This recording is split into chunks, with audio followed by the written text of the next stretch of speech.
The Galactic Concord assembly had been designed to inspire humility. It never worked. The chamber orbited a blue giant star, its curved obsidian walls etched with the symbols of 1,000 civilizations that had risen, fought, negotiated, and submitted beneath its vaulted ceiling. Light filtered through layered force screens, casting soft halos across floating platforms where delegates sat in gravity-balanced silence. The air hummed with translation fields and restrained egos. High Chancellor Virex Thale reclined on his elevated throne, mandibles twitching with impatience as another minor trade dispute concluded. A cluster of avian delegates chirped complaints about shipping lanes. No one listened. No one needed to. The vote had already been decided before the discussion began. Order, after all, was efficient. Next agenda item, Virex announced, his voice amplified without effort. Compliance status review. Non-participating civilizations. A ripple of amusement passed through the chamber. The central hologram shifted, displaying a rotating list of star systems highlighted in dull amber. Most were marked resolved, absorbed, or extinct. One entry remained untagged. Sol system. Classification, human. Attendance record, 0. A molluscoid envoy laughed openly. They still list that one? They never replied, said another delegate, amused. Centuries of invitations. Not a single envoy. Perhaps they never learned how to read, someone added. Virex allowed the moment to linger before raising a claw. Silence returned, obedient and absolute. Humanity has reached interstellar capability, he said. Their trade vessels have been observed beyond their local cluster. Their military assets remain unregistered. By Concord law, such absence constitutes defiance. A thin, luminous being leaned forward. With respect, Chancellor, they have posed no disruption. No border violations. No recorded hostilities. Silence is not neutrality, Virex replied smoothly. It is avoidance. And avoidance erodes order.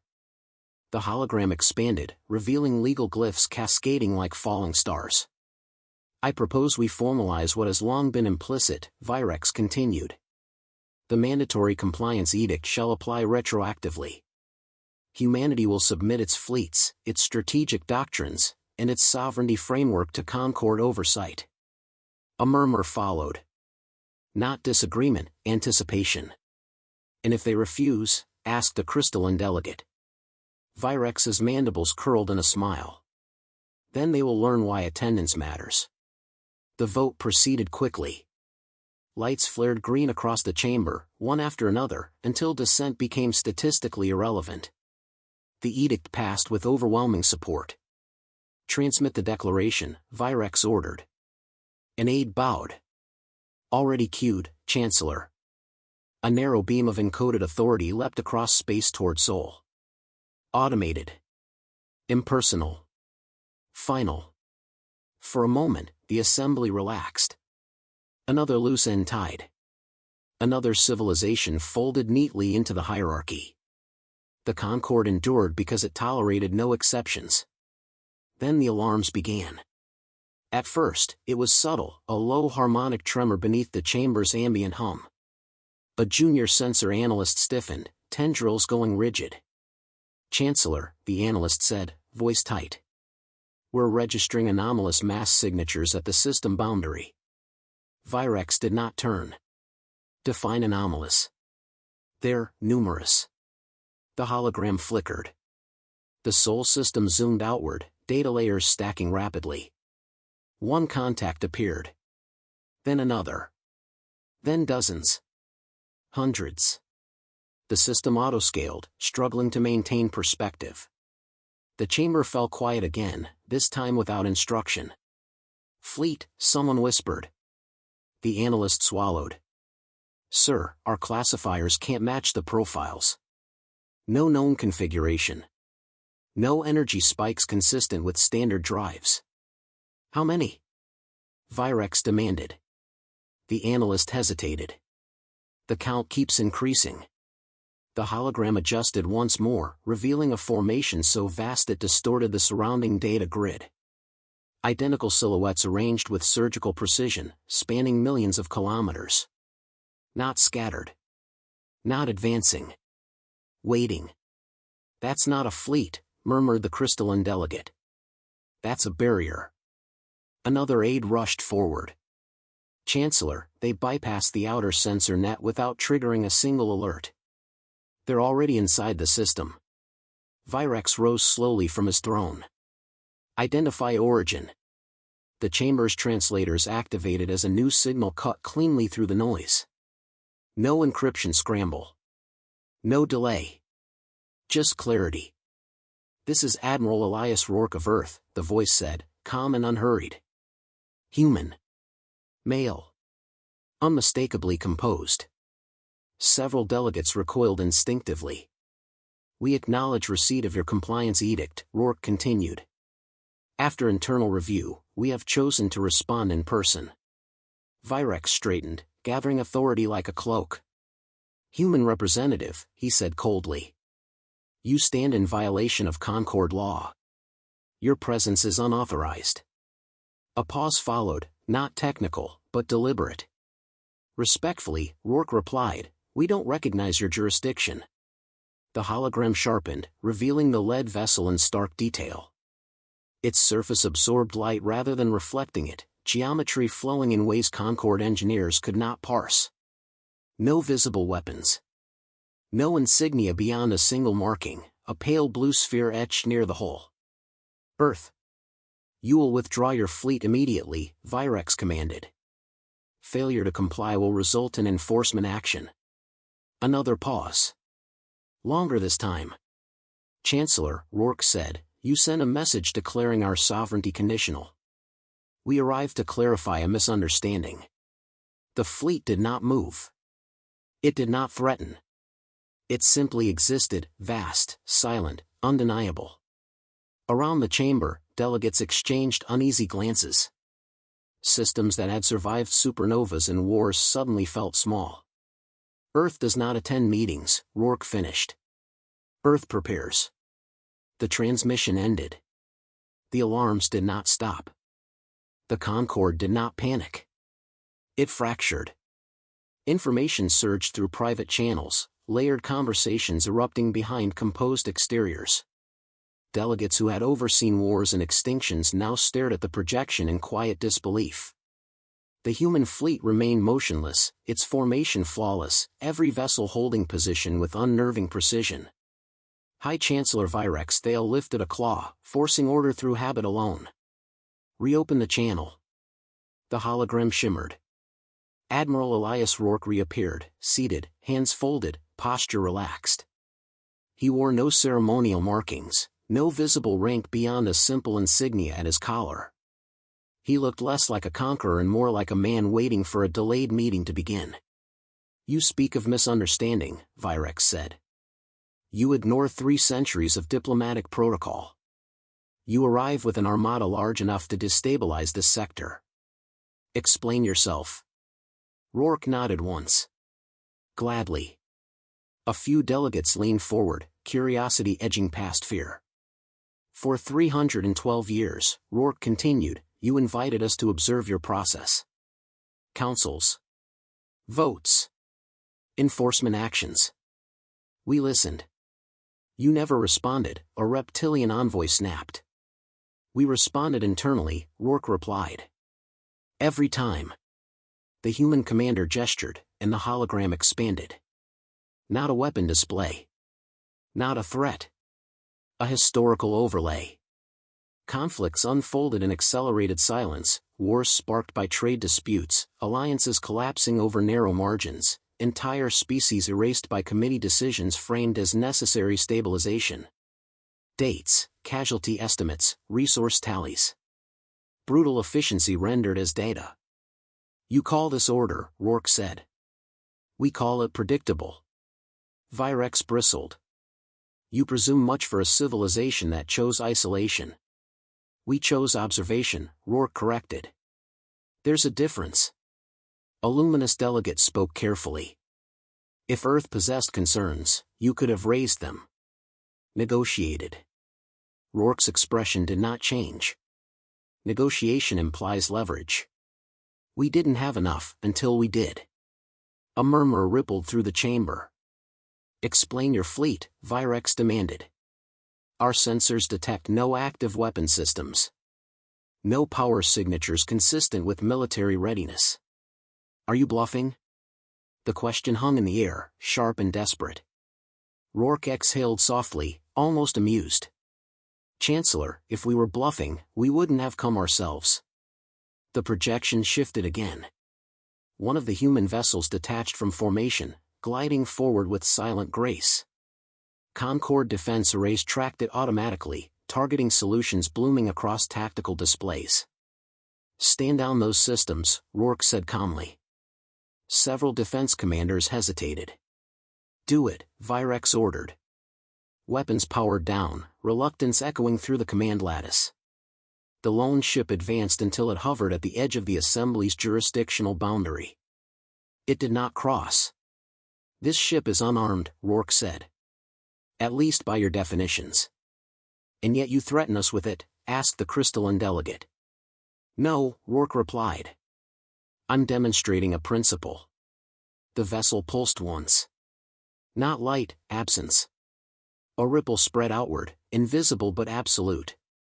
Across the hologram, Concord defense nodes flickered, then dimmed. One by one, entire sectors went dark.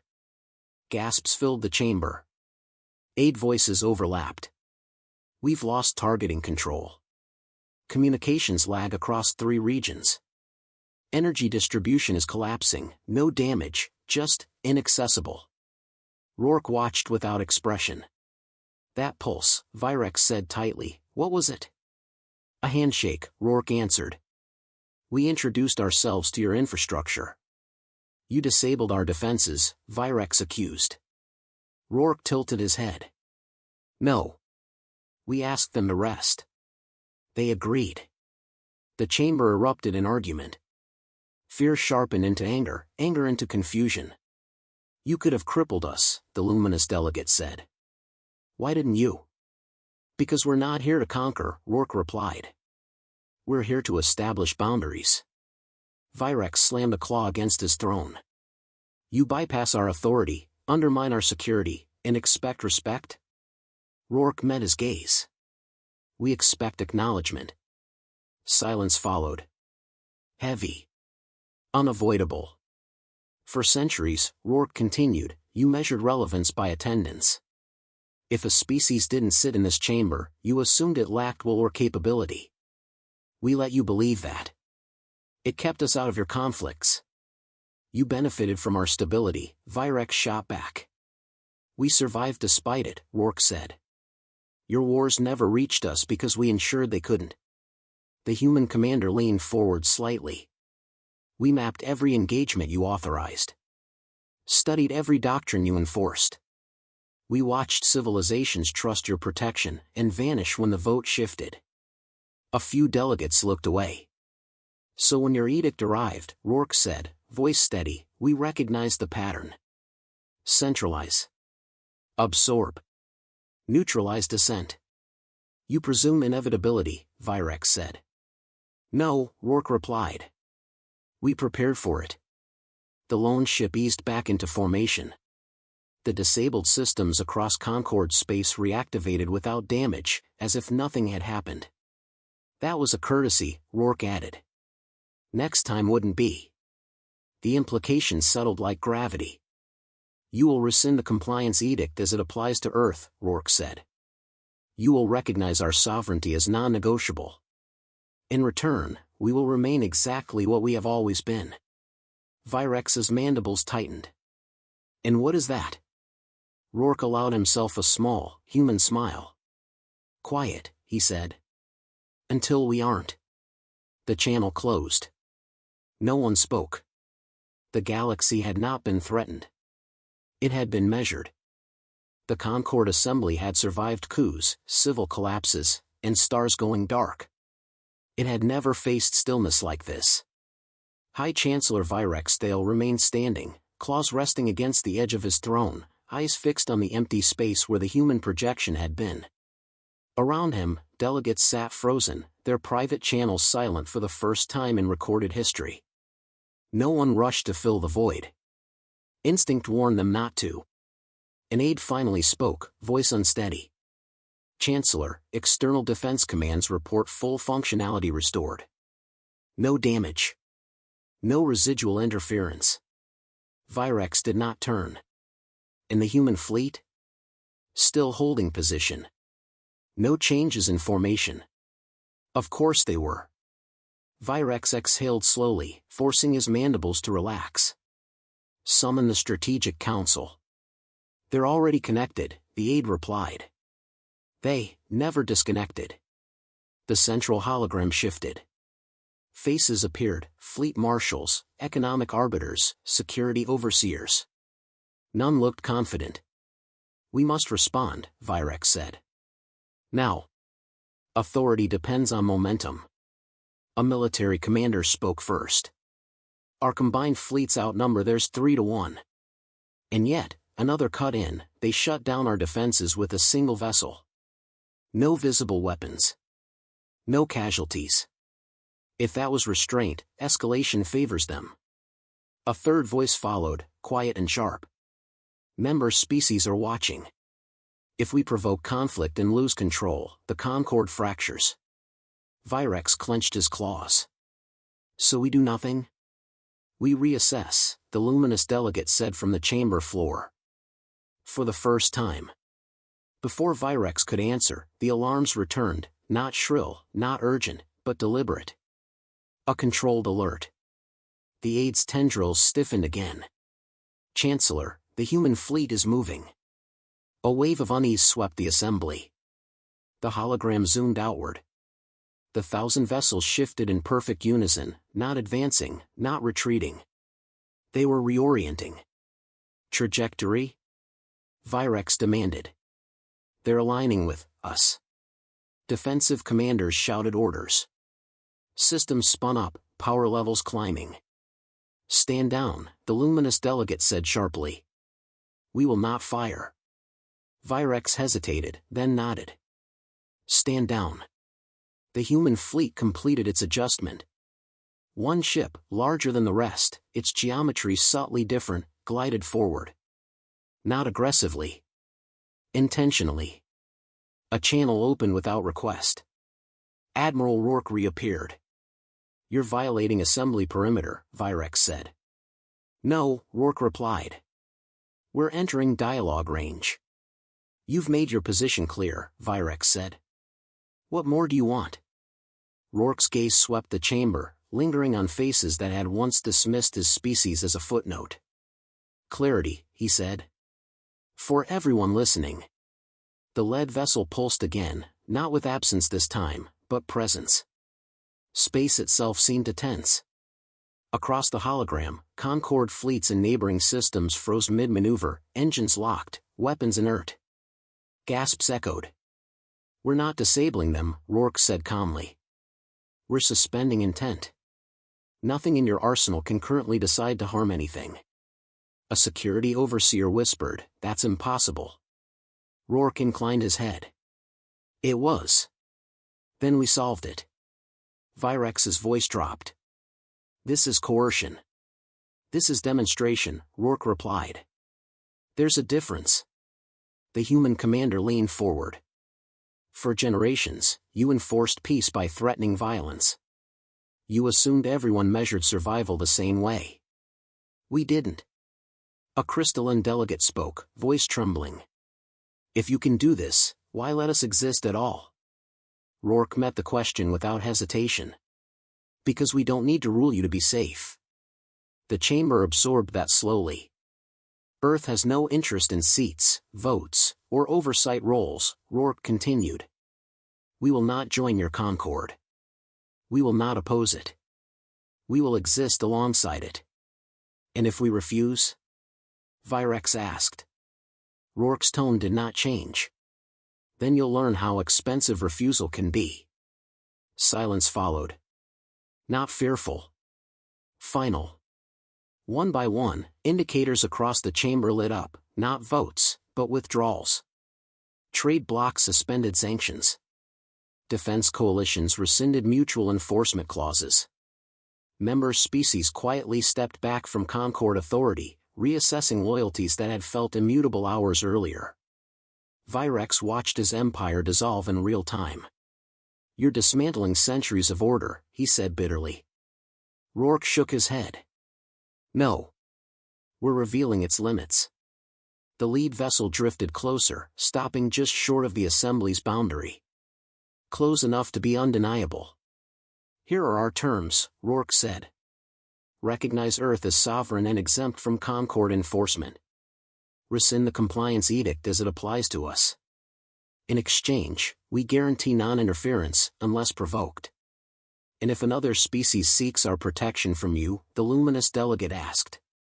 Rourke's answer was immediate. "They won't need it." Virex lowered himself back onto his throne, the weight of inevitability pressing down. "And if we agree?" Rourke allowed a breath of silence. "Then nothing changes. For you." The implication cut deeper than any threat. Virex raised a claw, signaling the vote. This time, the chamber did not rush. Lights flared slowly, deliberately, until the result was absolute. The edict was rescinded. Sovereignty recognized. The Concord endured, but altered. Rourke nodded once. Wise choice. The human fleet began to withdraw, vessels turning away with the same flawless coordination they had arrived with. No flourish. No victory formation. Just departure. As the last ship vanished beyond sensor range, the chamber remained silent. Finally, the luminous delegate spoke. "The galaxy has changed." Virex stared at the empty star map, where Earth's presence had been a brief, overwhelming certainty. "No," he said quietly. "It has been corrected." Far beyond the Concord, humanity returned to the quiet it preferred, its borders intact, its intentions unmistakable. The galaxy would remember the day Earth finally attended a meeting. And the lesson it left behind. The galaxy did not explode into chaos. That surprised everyone. In the cycles following Earth's departure, trade lanes remained open. Borders held. Fleets returned to patrol patterns as if nothing fundamental had shifted. On the surface, the Concord still functioned. Underneath, everything recalibrated. High Chancellor Virex Thale presided over the assembly with diminished authority. He noticed it in the pauses, those fractions of a second before delegates answered him, the way private channels no longer synchronized automatically. Power, he learned, could erode without spectacle. A junior aide approached during a recess. "Chancellor, the Lyrathi Coalition has withdrawn from joint enforcement protocols." Virex did not react. "And the cash?" "Renegotiating sovereignty clauses." Of course they were. The Concord had been built on the assumption that no single power could stand outside it. Earth had not challenged the structure directly. It had simply demonstrated that the structure was optional. Across hundreds of systems, analysts replayed sensor recordings frame by frame. Engineers debated the physics of the human pulse until arguments collapsed into silence. Philosophers published frantic treatises redefining deterrence. Military academies quietly rewrote doctrine, replacing entire chapters with a single unresolved question. What stops a force that doesn't want what you can offer? On Earth, Admiral Elias Rourke stood on the observation deck of Fleet Command, watching the last vessels settle into orbital alignment. The blue curve of the planet filled the viewport, calm and unchanged. A younger officer approached. "Sir, long-range monitoring confirms Concord compliance. No mobilizations. No covert tracking." Rourke nodded. "Expected." "They're afraid?" the officer asked. Rourke considered the question. "No. They're thinking." The officer smiled faintly. "That might be worse for them." Rourke allowed a brief exhale of amusement. "It usually is." He turned from the viewport and walked the quiet corridor toward the briefing chamber. There were no celebrations waiting, no speeches prepared. Humanity had never needed those rituals. Survival had taught them different habits. Inside the chamber, representatives from Earth's planetary blocks waited, scientists, economists, defense strategists. Not politicians. Decisions had already been made. The Concord will test boundaries indirectly, one analyst said. Proxy disputes. Legal challenges. Influence campaigns. They always do, Rourke replied. And if one of their member species violates our space, another asked. Then we respond proportionally, Rourke said. Once. Silence followed. Everyone understood what once meant. A scientist cleared her throat. There's something else. Our monitoring arrays picked up internal Concord communications. Not hostile. Curious. About what? Rourke asked. About us. They're trying to understand why we waited. Rourke folded his hands. Let them. The meeting ended without ceremony. Humanity returned to work, terraforming projects resumed, deep space exploration vessels launched, research continued into problems most of the galaxy had not yet recognized.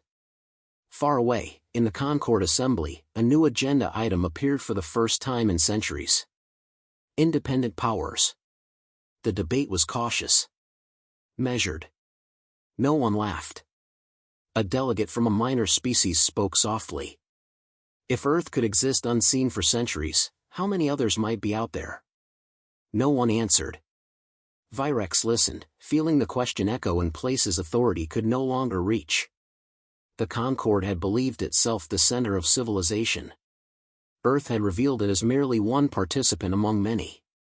Later, alone in his chamber, Virex reviewed archived transmissions. He stopped on the moment Admiral Rourke had spoken a single word that now haunted policymakers across the galaxy. Prepared. Virex finally understood the insult buried within it. Humanity had not been reacting to the Concord. The Concord had been reacting to humanity's patience. Weeks passed. Then months. No human ships returned to Concord space. No messages followed. Earth did not demand tribute, alliances, or concessions. It simply remained, present but disengaged, a constant factor no equation could ignore. Gradually, the galaxy adapted. Smaller civilizations delayed joining large blocks. Defense treaties gained escape clauses. Central authority softened, replaced by caution. Power began dispersing, not because Earth forced it, but because certainty had died. On Earth, Rourke stood once more at the observation deck as the planet rotated beneath him. A civilian transport slipped into orbit, engines humming peacefully. An aide approached quietly. Sir, do you ever think they'll try again? Rourke didn't answer immediately. He watched the stars, distant and indifferent. Yes, he said at last. But not soon. And when they do? Rourke's gaze hardened, just slightly. We'll still be here. The aide nodded and left him alone. Across the galaxy, 1,000 civilizations adjusted their maps, their doctrines, their assumptions. Some feared Earth. Others admired it.